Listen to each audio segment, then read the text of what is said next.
Assalamualaikum warahmatullahi wabarakatuh. Selamat berjumpa lagi dengan saya Nur Joni yang akan membacakan satu berita untuk jurnal KBA. Laga final Piala AFF U23 2025 pada 29 Juli pukul 20 WIB di Stadion Utama Gelora Bung Karno, Senayan, Jakarta mempertemukan Indonesia kontra Vietnam. Partai final klasik ini merupakan ulangan final Piala AFF U23 2023 di Stadion Provinsi Rayong, Thailand.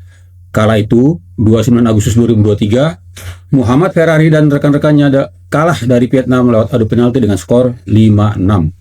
Selain membalas kekalahan 2 tahun lalu, laga final ini menjadi ajang peluang bagi Garuda Muda meraih trofi kedua Piala AFF U23 setelah tahun 2019. Jika kita tilik dari hampir semua aspek, Vietnam U23 tidak lebih unggul dari Garuda Muda. Kekuatan skuad kedua tim berimbang. Vietnam U23 hanya unggul dalam skor pertemuan, mencatat 6 kemenangan dalam 10 pertemuan di semua ajang sejak tahun 2011. Indonesia meraih 3 kemenangan dan sekali imbang.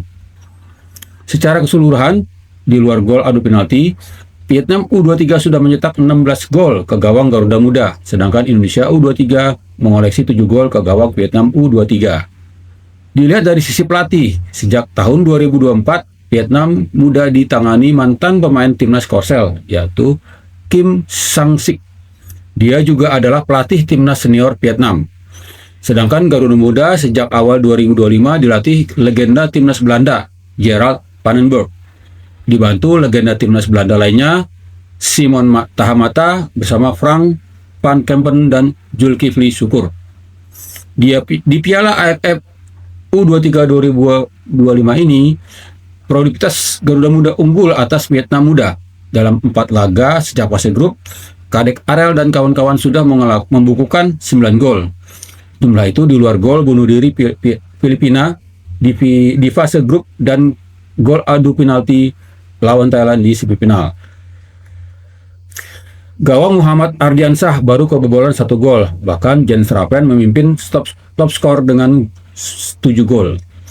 Sedangkan Vietnam baru mengoleksi 16 gol dan sudah kebobolan 2 gol sejak fase grup hingga semifinal.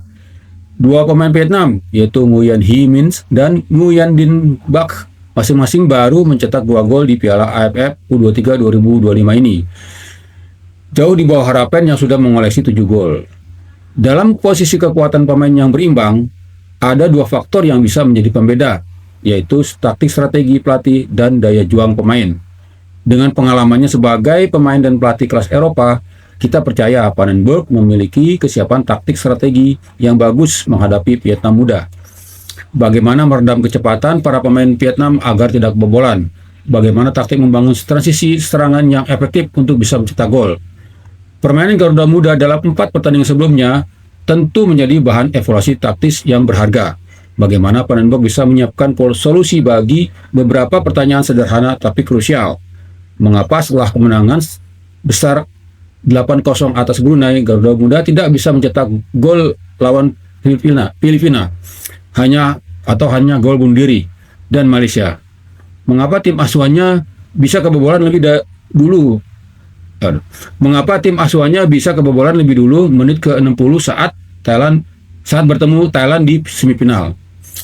Kenapa gol Thailand bisa tercipta setelah memanfaatkan situasi kekurang hati-hatian lini belakang Garuda Muda? Evaluasi strategis dari pertanyaan sederhana itu akan menjadi kekuatan untuk menyiapkan taktik permainan yang lebih efektif melawan Vietnam di final 29 Juli nanti. Dengan dukungan penonton di Stadion Utama GBK Senayan, jelas akan memacu daya juang Kakang Rudianto dan rekan-rekannya untuk membalas dendam dan meraih trofi kedua Piala AFF U23.